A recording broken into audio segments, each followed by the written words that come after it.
ہمارے عزادار بچے کو کہتے ہیں یہ وہابی ہو گیا، ہم آپ مجھے وہابی کہتے ہیں، مجھے کوئی مسئلہ نہیں۔ شفاعت کا معنی کیا ہے؟ شفاعت کا معنی یہ ہے کہ میں دنیا میں کم از کم اہل بیت سے اپنے لیے تقویٰ تک پہنچنے کا سامان مہیا کر لوں۔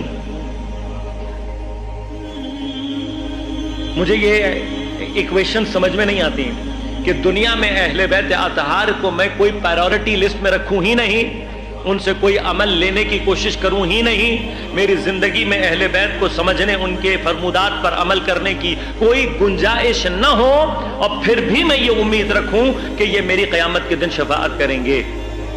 جناب سیدہ نے کیا فرمایا؟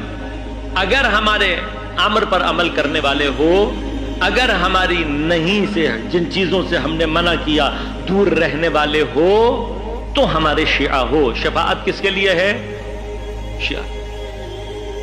وَإِلَّا فَلَا، اگر یہ نہیں ہیں چیزیں تو تم ہمارے شیعہ، تم میرے ادعا سے میں شیعہ بنوں گا یا جناب سیدہ کے اقرار سے بنوں گا؟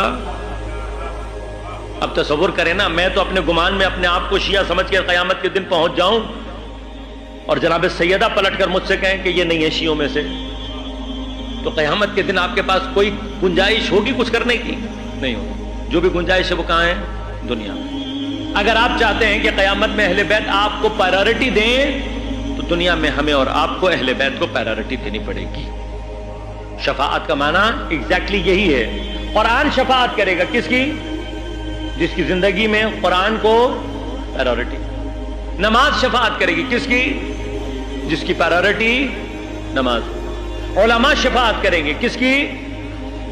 جن کی زندگی میں پرائیورٹی۔ تو آپ اپنی پرائیورٹی لسٹ اٹھا کر دیکھ لیں، آپ کو اپنے شفیع خود بخود مل جائے گا، خود بخود معلوم ہو جائے گا۔ لیکن آیا یہ پرائیورٹی لسٹ ایسے بننی ہے کہ میں نے یہ سمجھا ہوا ہے کہ میں امام حسین سے بہت محبت کرتا ہوں، لہذا میری پرائیورٹی لسٹ میں امام حسین ہیں؟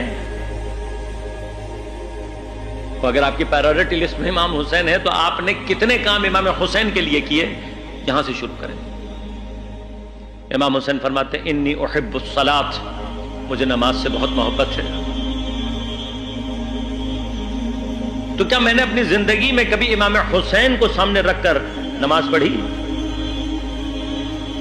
امام اپنی زندگی کی آخری شب کی مہلت کس لیے مانگ رہے ہیں؟ نماز اور قرآن کے لیے۔ یہ جملے ہیں امام حسین کے، مجھے ایک شب کی مہلت چاہیے کس لیے؟ قرآن پڑھنا چاہتا ہوں اور نماز۔ اور ہم اسی شب میں، خاص طور پہ شب عاشور میں، نہ قرآن پڑھتے ہیں نہ نماز۔ ہمارے عزادار بچے کو کہتے ہیں یہ وہابی ہو گیا، ہم آپ مجھے وہابی کہتے ہیں، مجھے کوئی مسئلہ نہیں۔ لیکن یہ 7 امام بارگاہوں میں جا کر چکر لگانا، یہ سیرت سید الشہداء ہے۔ یہ شب عاشور بیٹھ کر اپنے قلب کو خدا کے نزدیک پہنچانا، یہ سیرت سید الشہداء۔ منع نہیں کر رہا، یہ بھی کریں، کوئی فتویٰ نہیں لگا رہا کہ خدا نہ خواستہ حرام ہے، بدعت ہے، کچھ ہے، یہ نہیں کہہ رہا بھائی، ایسی کوئی بات نہیں کہہ رہا۔ صرف یہ کہنا چاہتا ہوں کہ ان تمام کیفیات کے درمیان اس وقت کو بھی تو یاد کریں کہ جب امام نے کس مقصد کے لیے اس رات کو طلب کیا ہے۔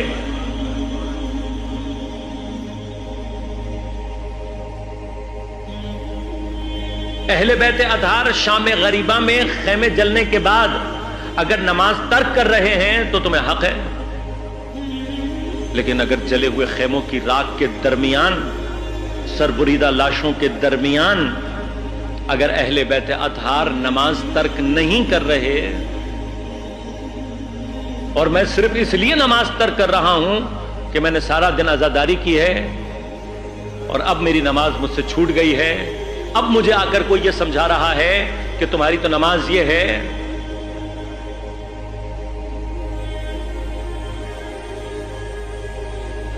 تو میں کر سکتا ہوں شفاعت، توقع رکھنی چاہیے پھر مجھے شفاعت۔ لہذا جو کچھ بھی، جب تک ہم دنیا میں متوجہ نہیں ہیں اہل بیت کی طرف، یہ توقع رکھنا کہ اہل بیت ہماری طرف متوجہ ہوں گے قیامت میں،